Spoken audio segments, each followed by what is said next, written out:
हम लोग का ये मानव श्रृंखला शांतिपूर्ण रूप से हम लोग प्रदर्शन कर रहे हैं, विरोध प्रदर्शन कर रहे हैं। जो वक्फ बिल जो लाया गया है और मुसलमानों पर थोपा जा रहा है जो गैर कानूनी है, और इस वक्फ बोर्ड का जो जमीन जो जितना भी है ये मुसलमान लोग इसको वक्फ किए हैं, इस पर सरकार का नज़र लग गया है।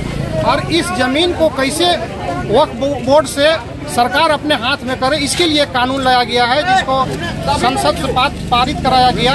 इसका विरोध में हम लोग प्रदर्शन किए हैं। ये कानून किसी भी हाल में लागू नहीं होने देना है। इस पर सुप्रीम कोर्ट में भी याचिका दायर किया गया है और सुनवाई जारी है। इसी के लिए हम लोग कोकदरो अंजुमन कमेटी की ओर से हमारे गांव के सभी लोग हजारों की संख्या में मौन जुलूस के रूप में मौन प्रदर्शन किए हैं, शांति रूप से प्रदर्शन किए हैं। इसी के मौन जुलूस निकाले हैं।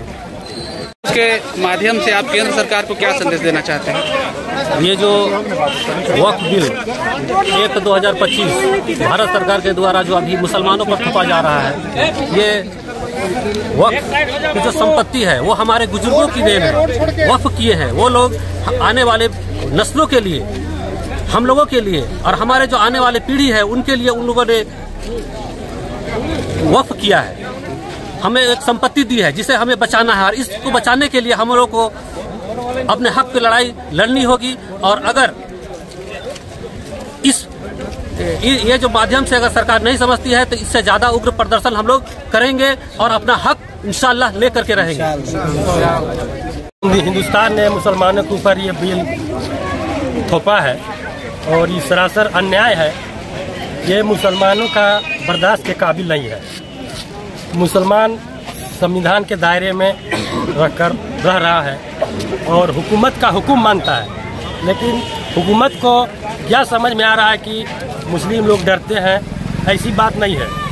मुसलमान अभी बर्दाश्त किए हुए हैं, लेकिन पानी सर से ऊपर हो गया है। यह बर्दाश्त के काबिल नहीं है। अगर इसको वापस नहीं लिया गया तो कुछ भी हो सकता है।